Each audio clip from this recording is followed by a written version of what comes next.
Hi,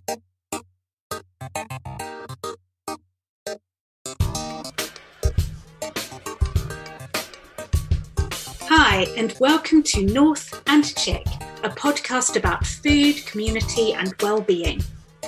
I'm Hayley North. I work as a holistic chef, food educator, yoga and movement teacher. And I'm Kirsten Chick, nutritional therapist, writer, and author. Together, we're passionate about nourishing our community with food, nutrition, movement, and in many other ways. In our work and personal lives, we meet so many inspiring people doing incredible work for their community. So we have a wonderful lineup of guests for you. We'll be sharing our conversations alongside recipes, nutrition tips, and general life tips. We'd love your feedback, so please get in touch via our social media. We're on Instagram, Facebook, and Twitter as North and Chick. You can follow us there and also subscribe to our podcast to get an alert each time we release a new episode.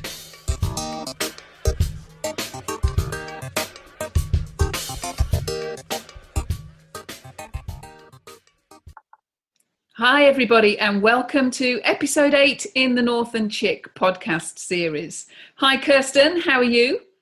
I'm really well, thank you very much. How are you? Well, I'm good. Laid up in bed at the moment with a broken leg. That's changed life somewhat, shall we say, over the last few weeks.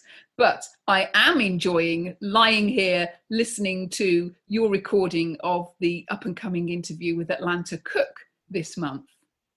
Yeah, I loved interviewing Atlanta. Atlanta's actually an old friend of mine. I've known her for many, many years. I think I met her on a dance floor somewhere originally.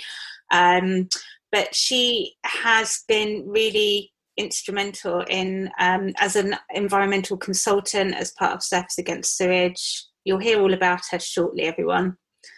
So you enjoyed the interview?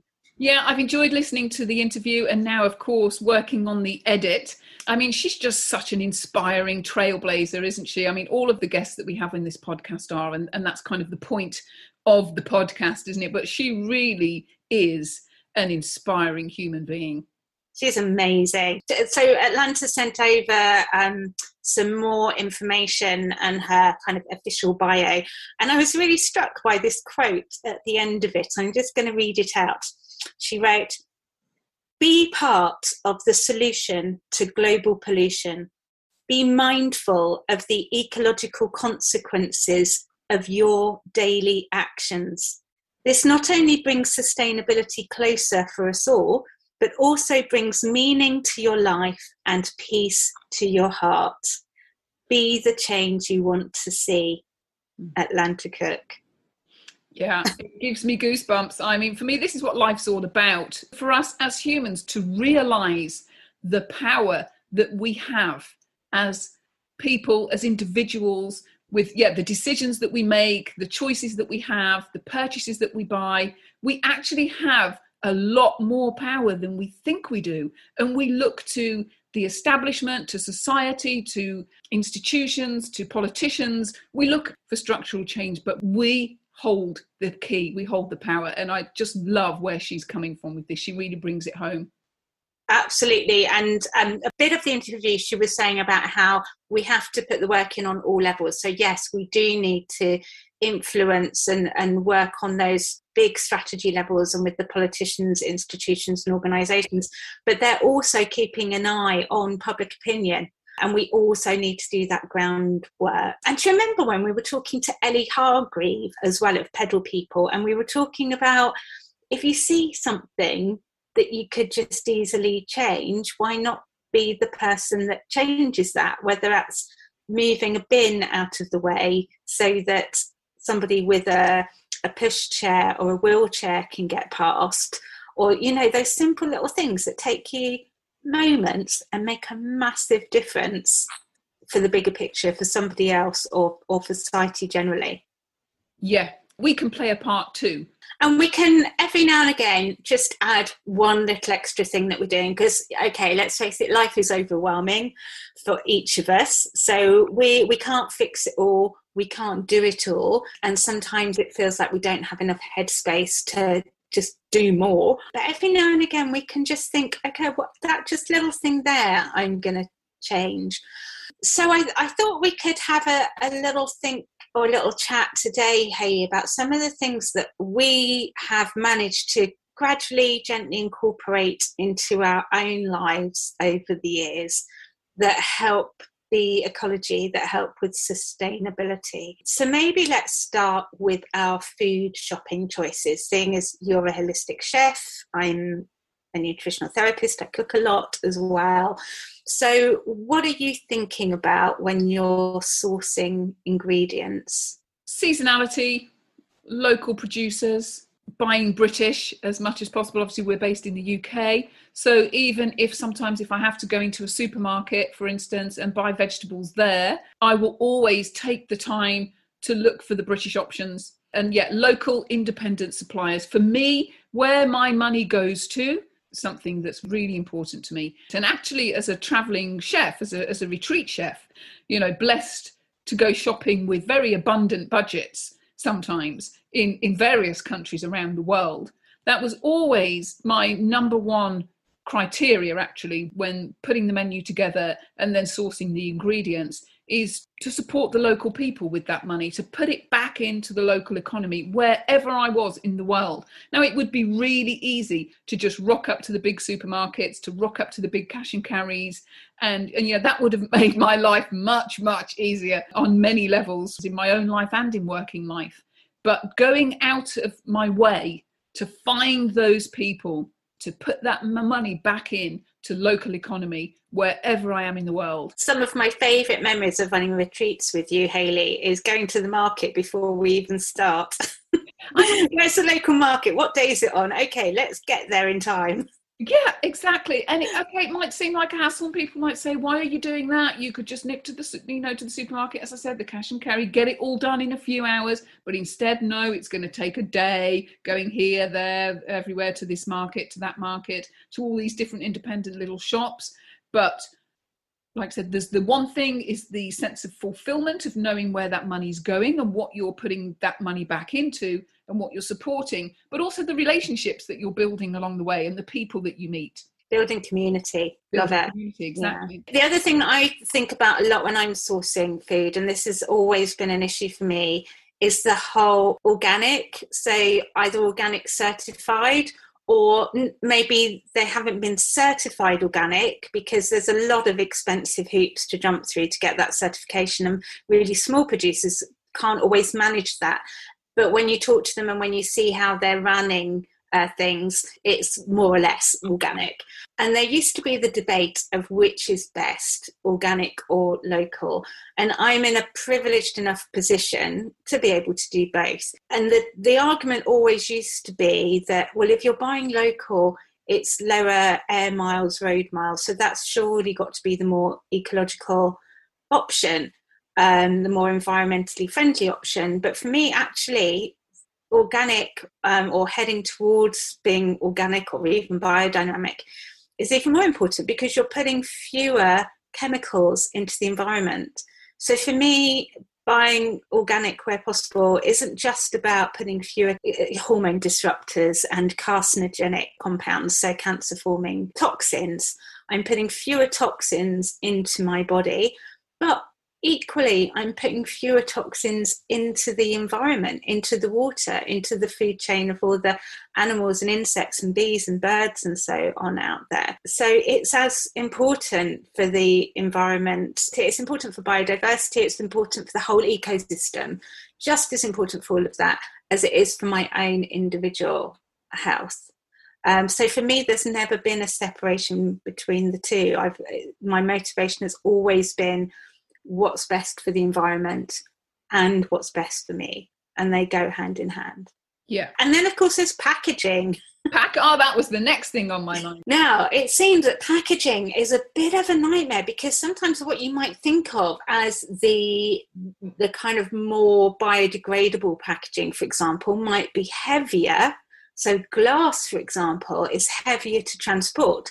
So if you're transporting something for a long distance, then glass isn't necessarily the more kind of environmentally viable option compared to plastic. Plastic might actually have a lower or smaller footprint in that instance. So again, if you're sourcing locally, then you can have your cake and eat it, if you like. You can have the glass packaging, the cardboard packaging, the stuff that's maybe not quite as light, but more reusable, recyclable. And again, remembering that reusable is far, far, far, far more preferable to recyclable, because sometimes the act of recycling is really fuel thirsty and resource thirsty, or just impossible in certain situations. Yeah, I definitely think we've got to get into reusing more.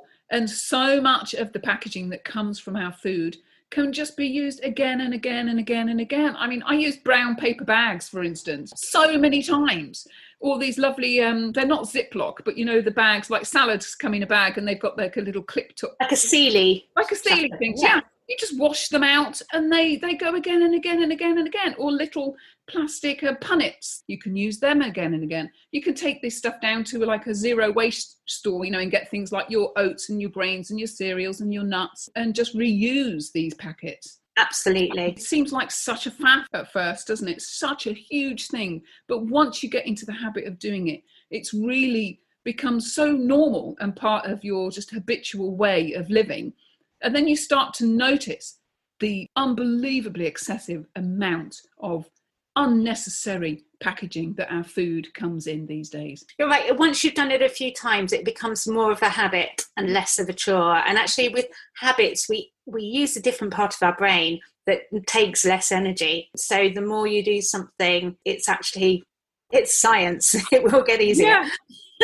And like Santa says in that statement, you know, and then the more you do it, you do get this sense of peace in your heart. And it brings more meaning to your life. It brings more meaning to your life. It is cyclical. It is. It comes back to you. So actually, more than becoming more efficient process, instead of taking from you, it gives to you. Absolutely. It gives back to you. Completely, it does.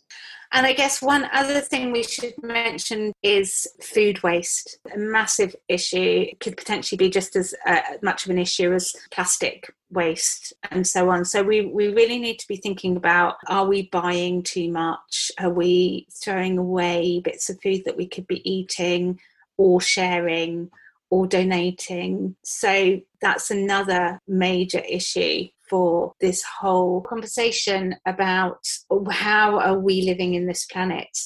And we know, don't we, this grand idea that we're going to change it all overnight. It doesn't work. It doesn't stick. So it has to go slowly and with baby steps. And we've become so normalised to this way of living that it just seems absolutely enormous to change. So little baby steps. I mean, I don't know, are we only talking about food? Because clothing is a huge one for me.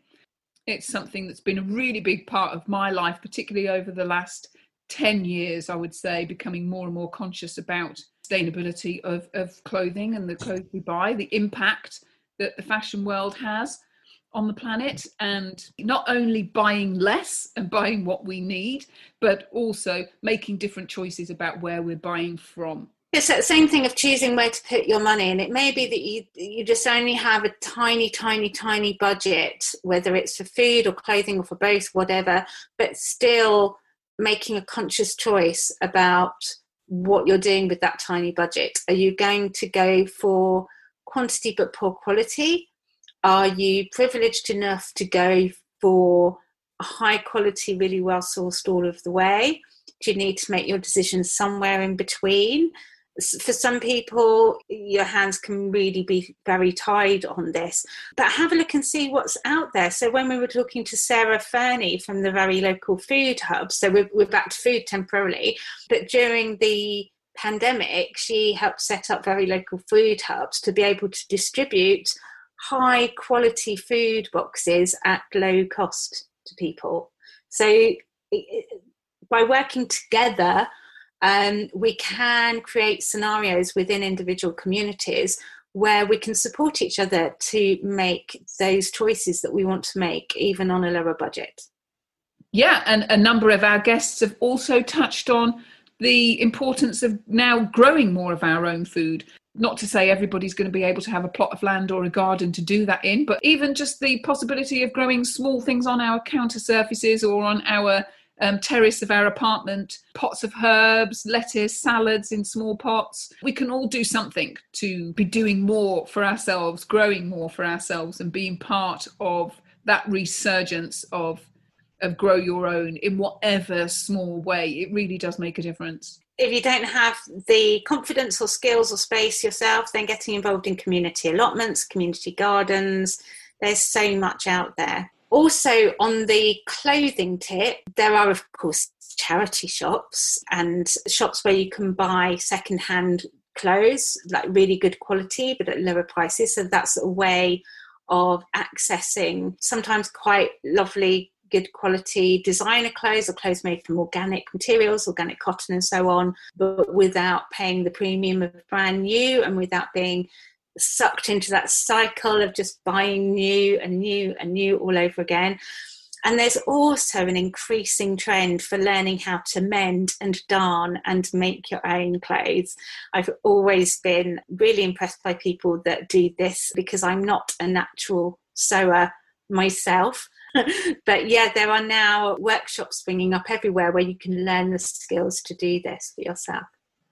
Yeah, I absolutely love this. Pairing more instead of just throwing it away, upcycling something. So maybe you can transform one item of clothing could suddenly become something else, or relearning some of these craft skills. Yeah, and places like the Library of Things in Falmouth, where you can go and borrow anything from a hand drill to some cocktail wear for a party. I think I saw flamingo fairy lights in there and things like that. There's so many initiatives springing up to support this ethos of make, do and mend, but it's more than that, isn't it? It's more than making, do and mending. It's coming back to that principle of actually finding joy in all of this and purpose and meaning. We've become too normalised to this disposability of things. Mm-hmm. And I think it's down to us all. We are all responsible for changing that on so many levels, not just with our food and through our cooking, but through the clothing, through the products that we buy, household products, toiletries. I mean, the packaging, we haven't even touched on that, but the packaging involved in that sector of things is enormous. Mm-hmm. Yeah. And some of these things are so simple to make. To think of making something like a hand cream. I just made one the other day, for instance. It takes 10 minutes. It's only till you've done it that you just go, wow, that's so much easier than I thought it was, and so much quicker. And nicer and more personalised. Much more personalised, yeah. The meaning, again, it's back to this, it brings more meaning into your life and more joy and more peace in your heart. And it's just getting over that first step of just doing something for the first time and then just realising that it's actually much easier than we think it is and much more simple a change to make. So this is a lovely conversation to be having just leading up to the festive season. Exactly. So yes, it really is a lovely time of year to be thinking less about what I can buy and more about what can I make or what can I do for people? What can I make or what can I do for myself? Yes, I love that. What you just said there, what can I do for people? Because it doesn't always have to be a thing, does it? An item of something. It can be a gesture. I mean, I'm thinking now because I've just spent a period of time in hospital and was blessed to have people bringing me wonderful, healing, nourishing food into the hospital. And it is something from myself as often being on the other side of giving and nurturing others in that way to receive it. And it just reinforces how much this is needed, that we come together as people, as community, to support each other more and to do more things for each other. That made my heart sing, actually. Not that you were in hospital, of course, Hayley, but remember one day I messaged you saying, so food, what have you got to eat in there? I know people have brought you some things in. What have you got?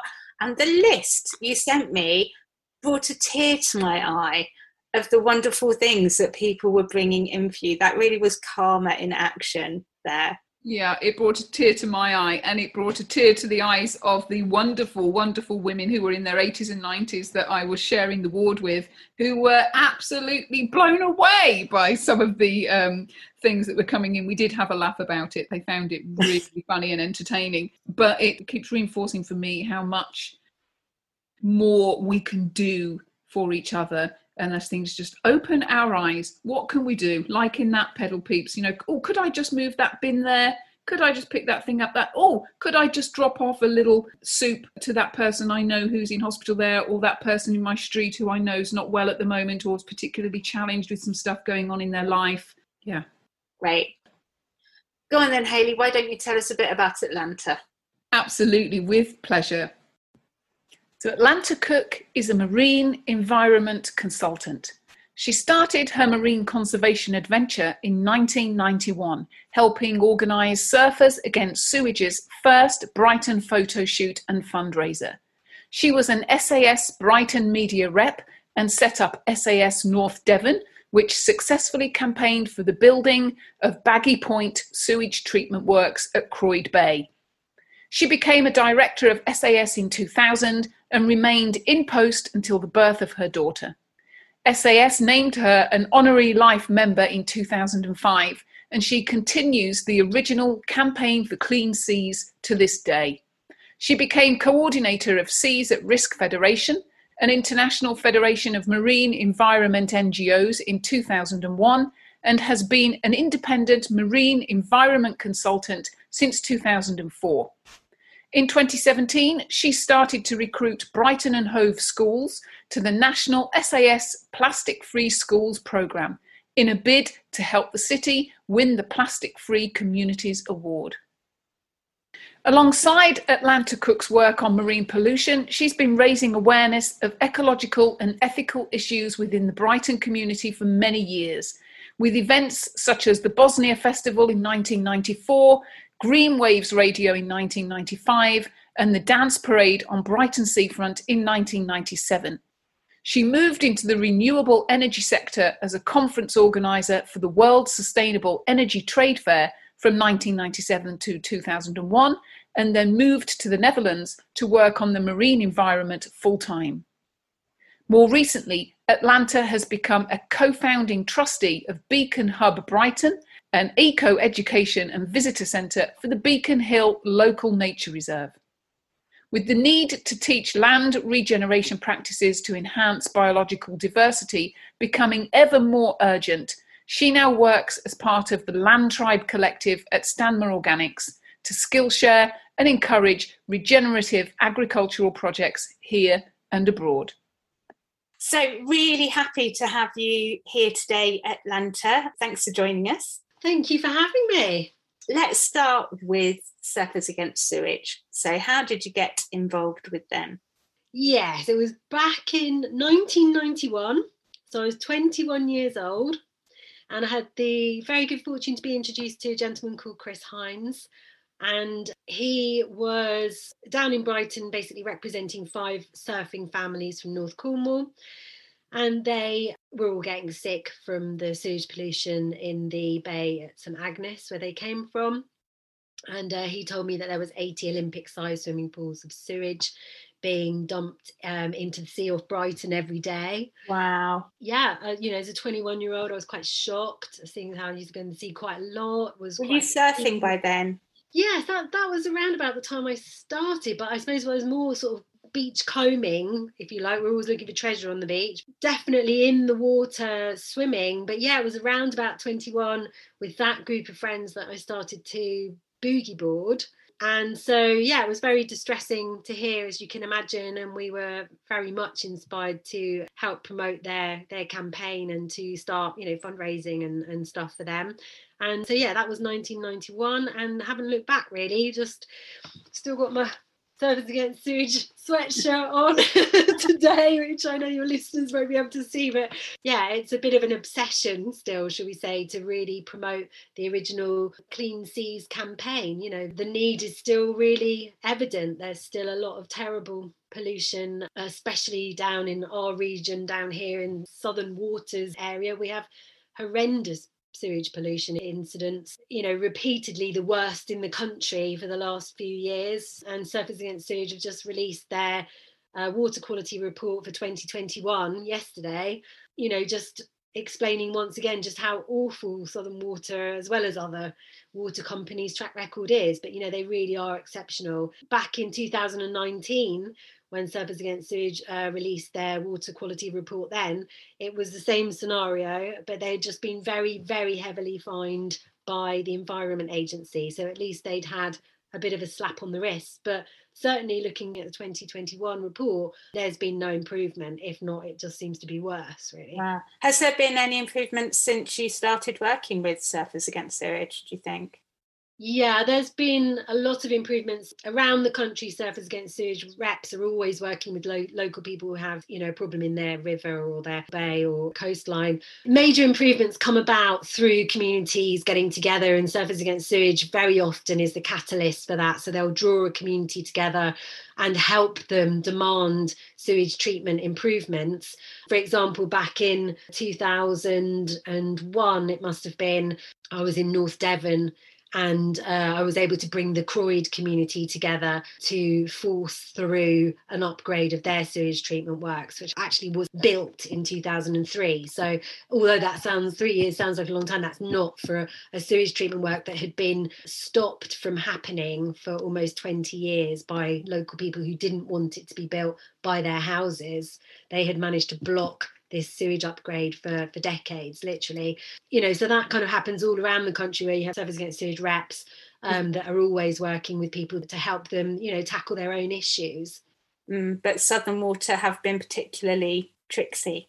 Yes, Southern Water's been particularly tricksy. They did have a massive investment programme which built a stormwater tunnel underneath the whole of Brighton seafront with an enormous drilling tool. It was a bit like a Channel Tunnel sort of operation to drill an enormous tunnel underneath Brighton seafront, where the overflow, so when you have a heavy rainfall and you've filled up your road drainage system, rather than that flooding out the Victorian sewage treatment infrastructure, it goes into the stormwater tunnel until a time when the rain has passed and the levels have dropped enough for them to be able to pump that to the also newly built sewage treatment works in Portobello. So it used to be untreated sewage on a outfall. It's now secondary treated sewage. They have room there for a ultraviolet disinfectant area eventually, but they haven't put that in place yet. And then it goes to outfall. So it's much better than it was back then in 1991 when we were all freaking out about swimming in poo. Brilliant. So there has been some real progress there, but just so much more to be done. Obviously, it's been in the news a lot.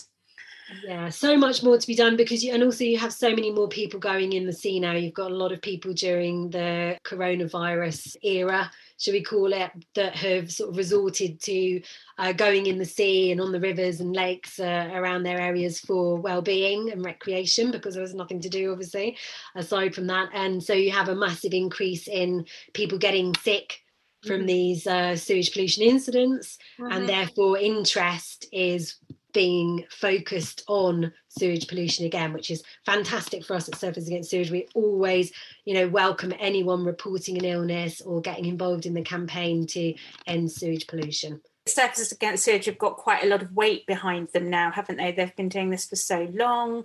They're so knowledgeable. They've got so many contacts. So they've got their finger on the pulse of sewage. Yes, I'd say it was definitely our specialist subject.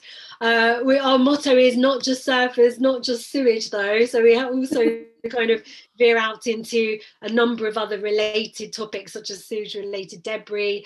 But yeah, really, if you want some information, you can get all of the statistics about how many pollution incidents, the various water companies have had in the year, how much profit they make, how much they've actually invested in water treatment infrastructure. You can get really, really good information and educational information if you're interested in passing on that knowledge to others. And yeah, you can get just a really, really good insight to the campaign as it is over the last 30 years in order to catch up quickly with where we're at right now and what pressure we're putting the various water companies under. It's always going to be the fine art between sort of like national lobbying, international lobbying and local lobbying. You have to have everything together in order to succeed on any, one issue. Yeah. So you mentioned sewage related debris there. Have I got that right? Yeah, that's right. Sewage related debris, or SRD, is something that we've been working on since the 90s because it goes hand in hand with sewage sludge. It's all the plastics that get put down the toilet. So it's, your cotton buds and your panty liner backing strips and, all of those things which are now called single-use plastics. Does that include things like the baby wipes and things like that? Yes, they do. If they're not the sewage systems and exactly, the fatbergs. So yes, that's the word I was looking for. Kind of things. Yeah, so we've been campaigning on what you would now refer to as single-use plastics, but back in the day would be called SRDs, specifically because we were looking at what was coming down the toilets. That's obviously been expanded out massively, particularly with the Surfers Against Sewage Plastic Free Communities campaign, which was launched in 2017. That has over 400 communities around the UK that are working towards reducing SRDs, which go down the toilet, and reducing plastic litter which goes down the drain or is just flying out to sea because of the wind. And that's really been a wonderful transition of the campaign because we were able to apply all of our expertise on the single-use plastics that we were already working on in the toilet sewage system to the communities as a whole. And I think that's why there's been so much fantastic take up of that particular campaign. You can find out all about that on the SAS website. And of course, if you've got a local community that hasn't joined already, you can also join as a community leader and get really stuck in to that. So, plastics has been a hot topic for quite a while now, and quite rightly. Yeah, it seems to have little resurgences every now and again. So there was Hugh Fearnley-Whittingstall did that programme a couple of years ago that got people interested in plastic waste again. So there's a lot about plastic waste as well as around kind of plastic that comes through the sewage. Have you kind of seen the interest in plastics ebb and flow over the years, or is it just steadily grown? Well, I think there have been pivotal moments. So back in 2010, I was sent photographs from a research project on the Midway Islands near Hawaii. And basically there were photographs taken by a gentleman called Chris Jordan, who had discovered these birds were feeding plastics that they were scooping up from the sea to their chicks. And so these images were really very distressing images. But what evolved from the photographs was one of the most beautiful films I've ever seen. It's called Albatross, a film by Chris Jordan. And it's so beautiful. It took 8 years to make, and he gave it to the world as a free art piece to distribute freely around the globe on the World Oceans Day, I think in 2018. So that it's just been given copyright free for anybody to distribute and use. Those images going out in 2010 spurred a enormous interest in single-use plastics that were washing out to sea, as well as obviously sewage-related debris, just because the images included things like toothbrushes, lighters, bottle tops, various items that were completely recognisable still, but they were in the gut of this poor dead albatross bird. Mm-hmm. That kind of spurred, as I said, this huge interest in research again about where the garbage gyres or the giant Pacific garbage patch and the different plastic gyres are in the sea, which has obviously been around for a very, very long time, and interest in them has been around for a long time. But it really helped to launch sort of a general interest in people's recycling. As you mentioned, Hugh Fearnley-Whittington, where is the recycling going? where is the landfill waste actually going, etc. And then, of course, there was the Blue Planet effect. So when David Attenborough included a section of Chris Jordan's film in his Blue Planet series, it then went, viral, it went intergalactic with interest, which was absolutely wonderful, and I think has really helped to make everybody aware of all single-use plastics, including those that people keep throwing down the toilet. Annoyingly enough. Still happening. And what about your personal interest in all of this? Is that what got your kind of ears twitching around plastics as well?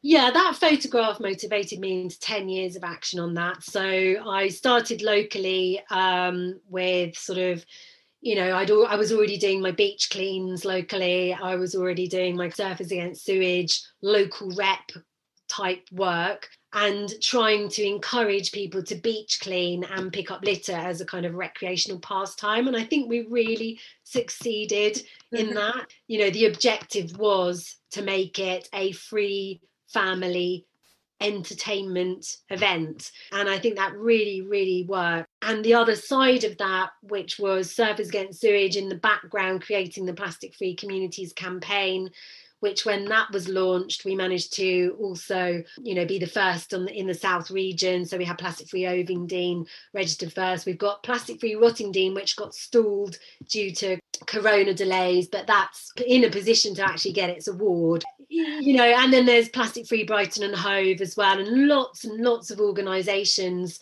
sprung up all over the country with an interest in, plastic free products, plastic free general organising, and of course beach cleans as well. So yeah, it's just really wonderful to see so many people getting on board with the plastic free campaigns and just really sort of paying an interest in making sure that our oceans aren't full of plastic and debris and various human waste items. Really important to remember to really support the organisations that have been working on these subjects for years, that have the expertise in place, that have spent years and lots of money researching these subjects and creating these incredible campaigns, like Marine Conservation Society, who also work tirelessly with the Beach Watch survey project. But having said that, and it is great when people set up their own groups and communities, come together and do this work. It's great if you can support the organisations that are already there. But the other thing to remember really is that you don't have to be an expert, and you don't have to have all of the answers in order to change your world. You really can find out the information from the organisations around you that have been doing this for a long time, that will be more than happy to share their expertise and information with you in order to garner your support. Maybe you can fundraise for them, maybe you can volunteer some hours for them, maybe you can just promote the fact that they exist, because they certainly won't have marketing budgets. For example, Surfers Against Sewage in Brighton and Hove, we have no budget. We have to raise everything ourselves to run our regional group. There's 6 of us, 6 reps now, and we literally do everything voluntarily. And I'm not sure that people always understand that. People, may sort of spend a lot of time asking us for information, but they don't realise that we're having to do all of this in our spare time. And so just to be really, mindful of that and really supportive of people that are willing to give that amount of themselves to environmental causes and other causes. Great. So if somebody's out there and they're thinking, well, I'm really inspired by what Atlanta's saying, I want to get involved, I want to go and set something up and do something and take action, have a look around, see what's already going on and lend your support to that, because there's more strength in unity, isn't there? Oh, definitely. And I think, people can really get frustrated when they realise that they're reinventing the wheel. There's someone already doing that, and they could have just got on board and got so much more done because they didn't have to start again. They can just get stuck in immediately in campaigning and, taking whatever messages it is out to their own community and engaging with their own community, their school, their neighbours, whoever it is. That's very, very satisfying. Whereas trying to set up your own organisation is extremely demanding and long-winded, and I wouldn't put anyone off doing anything. If it doesn't exist, please please make it, build it, create it. But equally, yes, just be mindful that the organisations that exist already really do need your support, and especially after 18 months plus without being able to get out there and really do their normal charity fundraising, on the ground, on the streets, with events, etc. A lot of the organisations are really struggling. So it is a great time to lend your support to them. Fantastic. And it sounds like there are probably other kind of substantial charities and organisations out there as well who support local community efforts like they do. So you've been talking about you can become a local rep for something that's already got a lot of experience and weight and knowledge behind it. That sounds like a really good tip to save a lot of exhausting legwork there. So that's brilliant. So we've talked a lot about the sea, the oceans, rivers, waterways, sewage-related debris, like plastics. Are you just sea-bound? Do you spend any time on land? Are you Atlanta the mermaid? Well, it's a very good point, actually, Kirsten, and really relevant, because during coronavirus era, as I like to call it, a lot of people, have engaged with their waterways for well-being, been getting into their rivers, lakes, going into the sea, discovering sea swimming maybe for the first time, discovering kayaking, stand-up paddleboarding.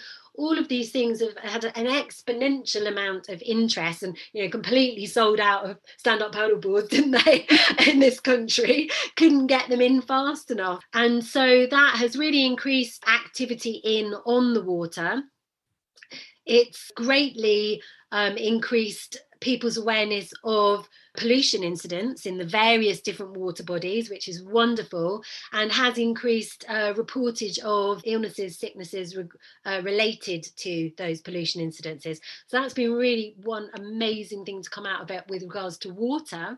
But with regards to the land surrounding those inland waters, I've become more and more interested over the last 2 or 3 years now, working with a Zimbabwean permaculture farmer called Gary Redding, in the elegant systems that you can use to what's now called regenerative agriculture, if you like, or living on the land in a way that's in harmony with natural processes. So maybe it was called organic farming, that's one section. Then you've got permaculture farming, that's another section. You've got biodynamic farming, that's another way of doing things. Regenerative agriculture, I suppose, is trying to take mainstream traditional farming methods and convert them into profitable, less damaging methods through a system of regeneration of soil.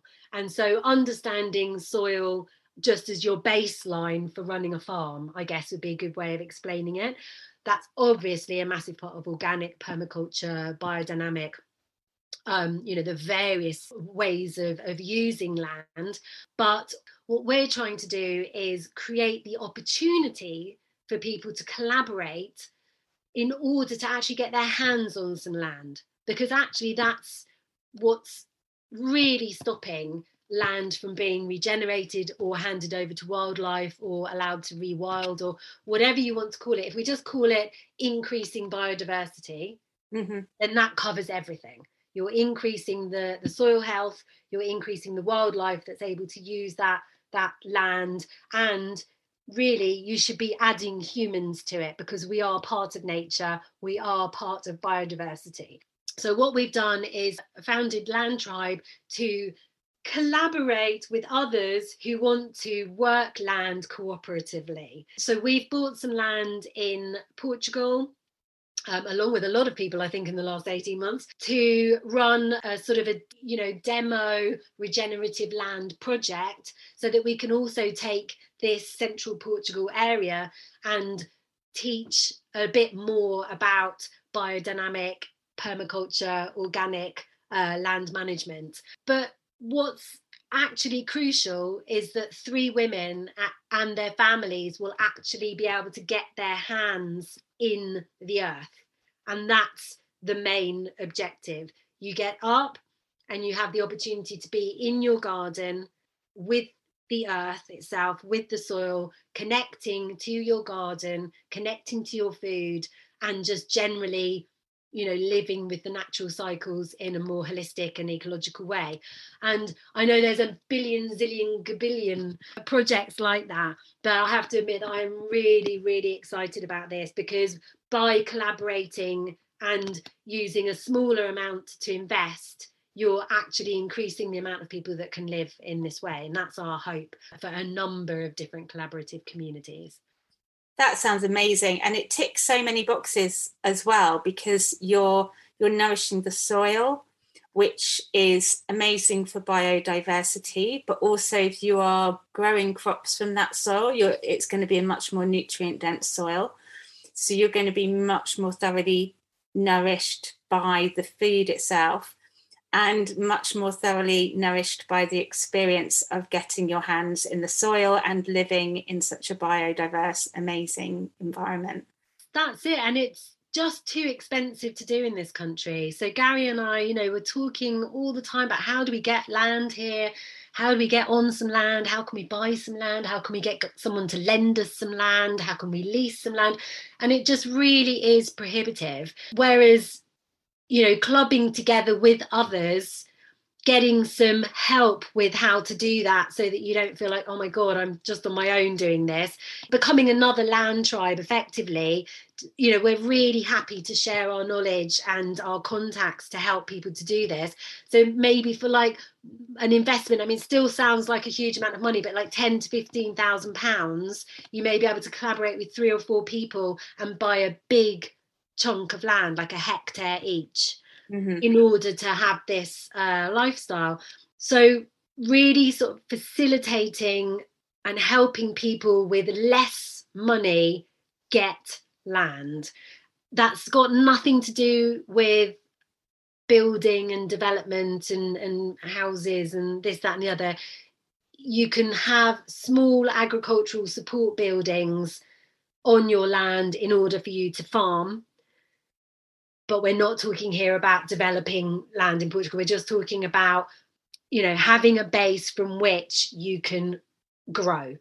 And so that's really, really excited me. It's really excited Gary as well. And we've just been collaborating on that now for probably about 3 years. He has a wealth of knowledge with regards to growing, fire systems, wind power, water systems, i.e. ponds, filtration, etc. And so together we're just trying to combine our skills in order to help people do this. So yeah, that's the land-based project, if you like. But obviously we're never far away from rivers, streams, lakes. So you're not going to miss the sea.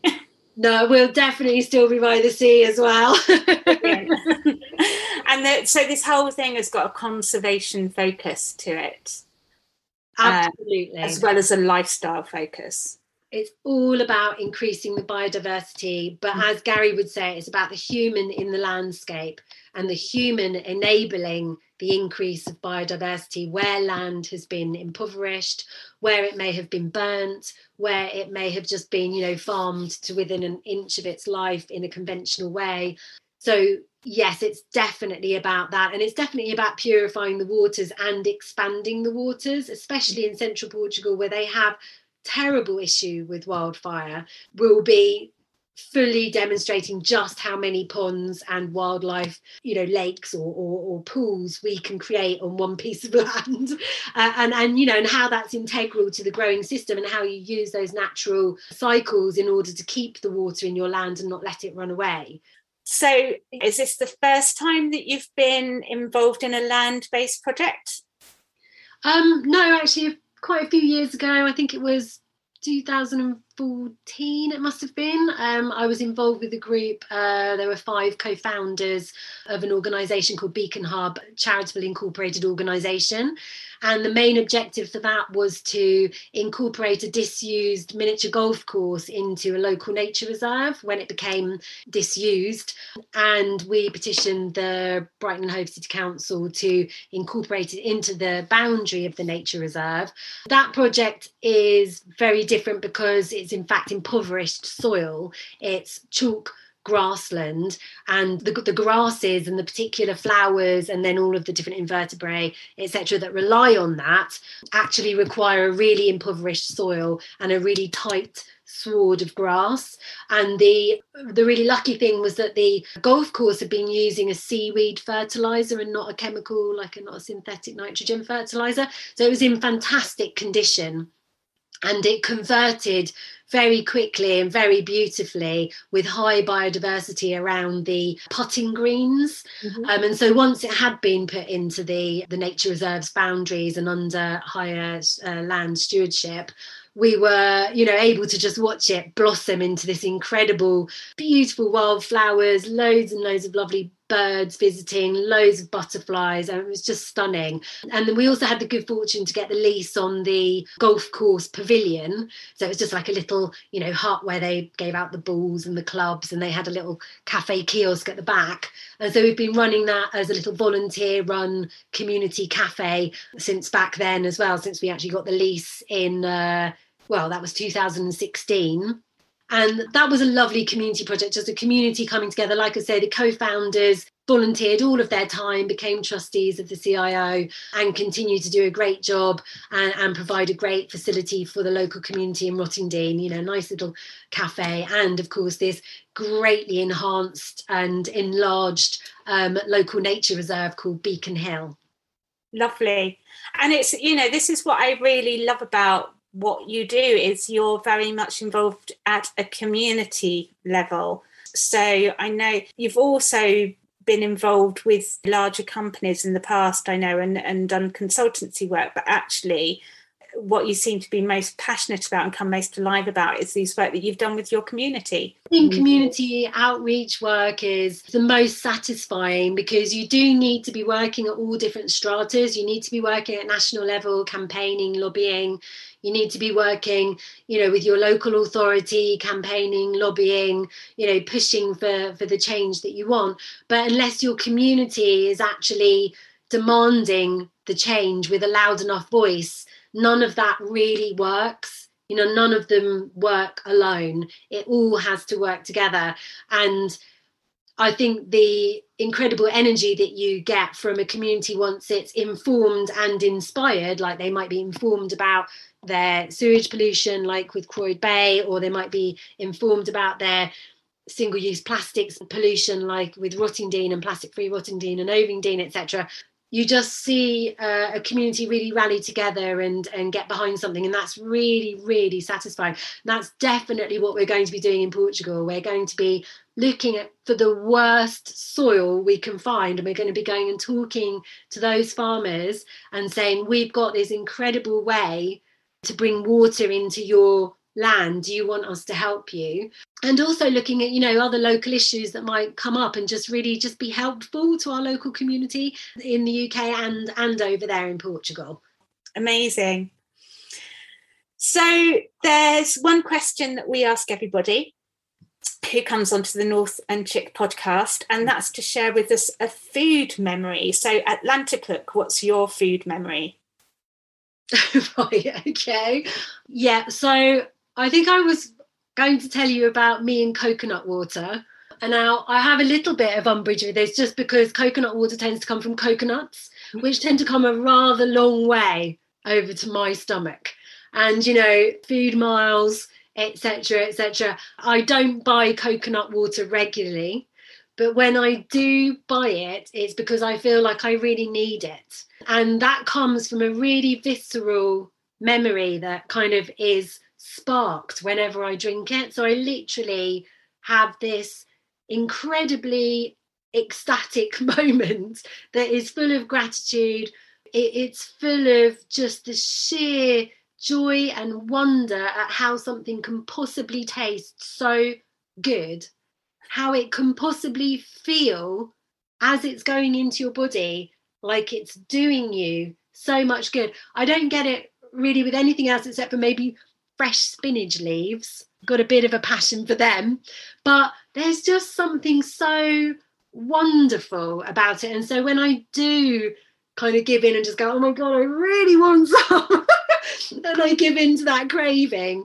I just, I really make the most of it. I hold that cup with two hands.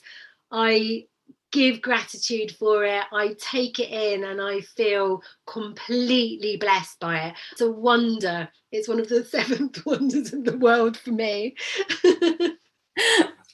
And we should have that relationship with at least some of our food, I think.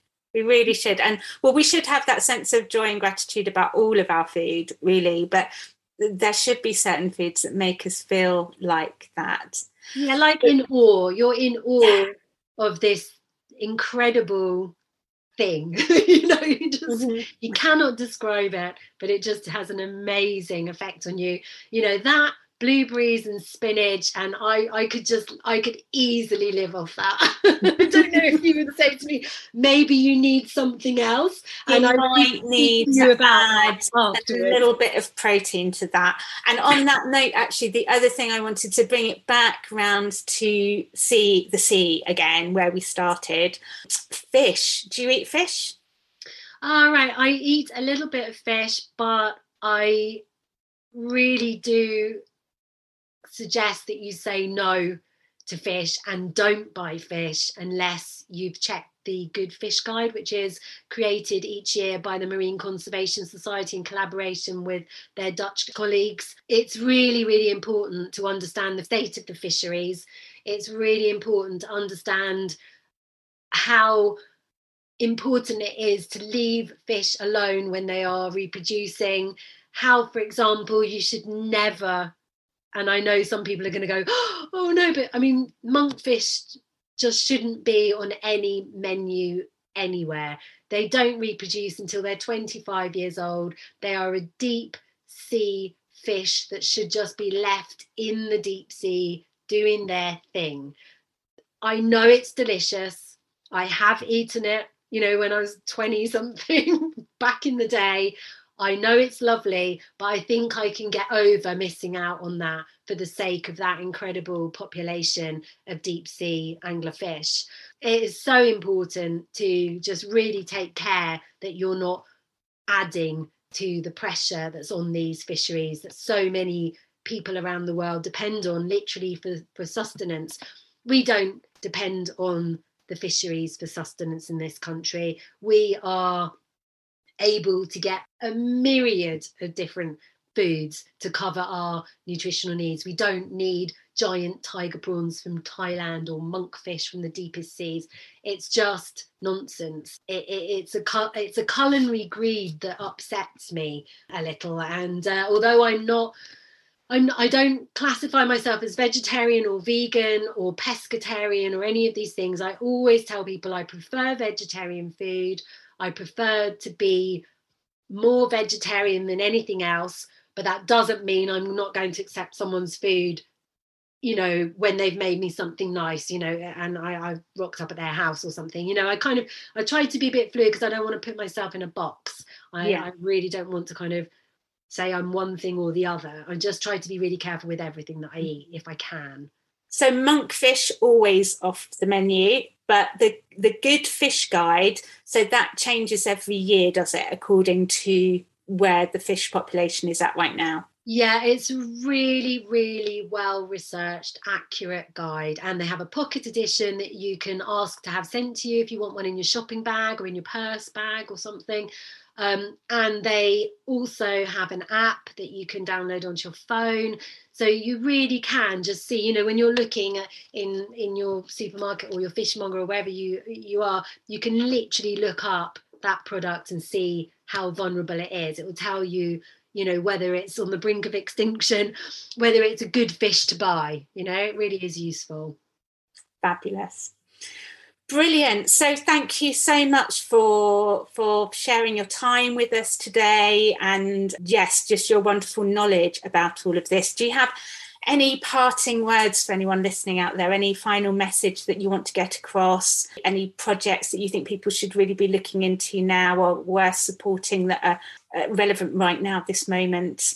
I'd say there's really good focus again on sewage pollution.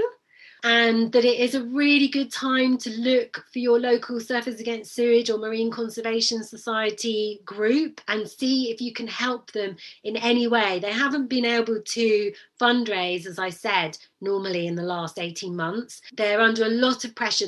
A lot of the time the local groups don't have any marketing budget. So if you're able to just give them a little bit of time, hold a fundraiser for them, help them by volunteering at an event, promote their beach cleans so that they have more people at their beach cleans, really just sort of supporting those people that have been working for decades and decades on these clean seas issues. That would just be superb to help everybody get out the other side of this corona era. Brilliant. Thank you, Atlanta. Well, we'll put lots of relevant links up in the show notes to this episode and across social media as well. Thank you so much for having me here, Kirsten. I've really enjoyed it. So my recipe tip for you this month is a simple dish that's packed full of flavour. It would make a wonderful starter for any meal, maybe even as an idea for Christmas lunch, if you celebrate Christmas, of course. It's a classic combination that brings together the flavours of earthy, blood-building beetroot, pungent, immune-boosting horseradish with smoked mackerel. Now, word from the Marine Conservation Society is that hand-line caught mackerel from the southwest seas off the coast of the UK is currently a sustainable option. Ideally, we want to be eating far less fish, if any at all, right now. But if you do still choose to eat it, please check in with the Sustainable Fishing Guide and pay much more attention to sourcing. So for the recipe idea, I love to slow roast my beetroots, then peel them and thinly slice them into half moons. Then flake apart the smoked mackerel into pieces. Grate some horseradish root into yoghurt or creme fraiche. I personally prefer to use sheep's yoghurt. Season and add lemon juice and lemon zest. Don't forget to taste and make sure that you're happy with the balance of the kick from the horseradish, the zing from the lemon, salt and heat from the pepper. When you're satisfied, coat the mackerel with this mixture. To serve it, I like it on a bed of shredded radicchio or chicory leaves, or watercress also works really well. Sprinkled on top with toasted walnuts or pumpkin seeds and a drizzle of top-notch extra virgin olive oil.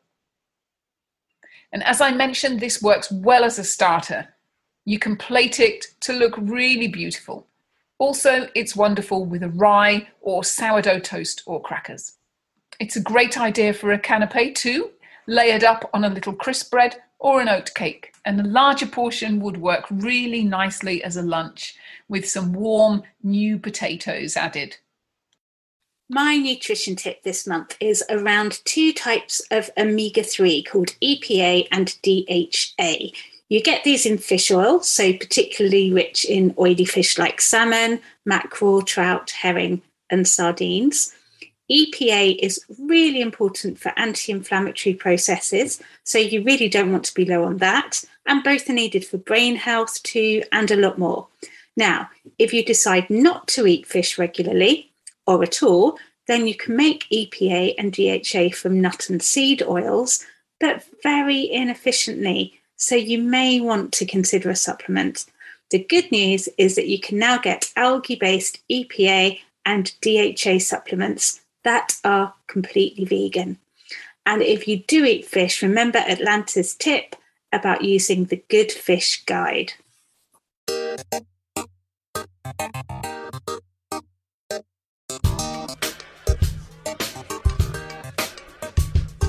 So if you enjoyed that, please subscribe to our North and Chick podcast and also follow us on social media.